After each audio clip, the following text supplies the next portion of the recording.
ধরে নিন একদিন রাত্রিবেলায় আপনি ঘুমাচ্ছেন, হঠাৎ ঘুম ভাঙল। জানালার দিকে তাকিয়ে দেখলেন এখনো রাত, কিন্তু ঘড়ির দিকে তাকিয়ে দেখলেন সকাল 8টা। তখন আপনি হয়তো কিছুই বুঝতে পারছেন না। আর ততক্ষণে আমাদের সোলার সিস্টেম থেকে সূর্য উধাও হয়ে গেছে।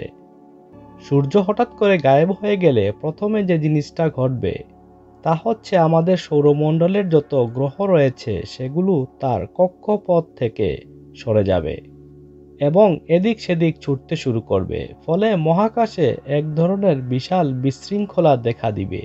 বিদ্যুৎ তখনও কাজ করতে থাকবে এবং যতক্ষণ পর্যন্ত বিদ্যুৎ থাকবে ততক্ষণ পর্যন্ত শহরগুলিও আলোকিত থাকবে বিদ্যুতের আলোয়। কিন্তু এতটুকু পর্যন্ত ঠিক থাকবে, এরপরে ধীরে ধীরে দেখা দিবে সমস্যা।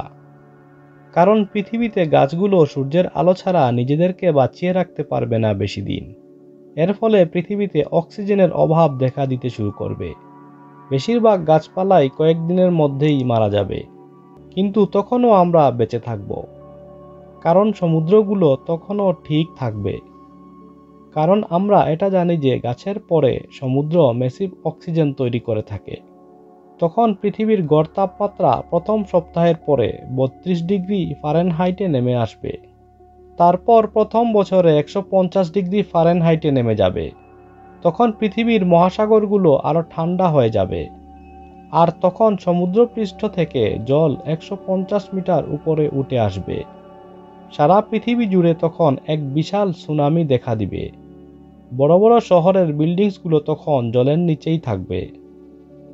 তখন আরো 1 বছর পর সূর্যের আলো না থাকাতে অবশেষে এই পৃথিবী এক বরফের জগতে রূপান্তরিত হবে। তখন শুধুমাত্র পৃষ্ঠটাই বরফে জমে থাকবে, তবে নিচে একটি মহাসাগর থেকেই যাবে।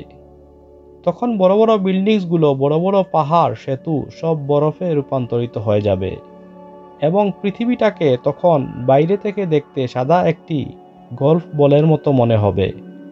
যদি কোনো মানুষ এই চরম রূপান্তর থেকে বেঁচে যায় তাহলে তাদের একমাত্র আশ্রয়স্থল হবে সমুদ্রের তলদেশে ভূতাপীয় ভেন্টের কাছাকাছি।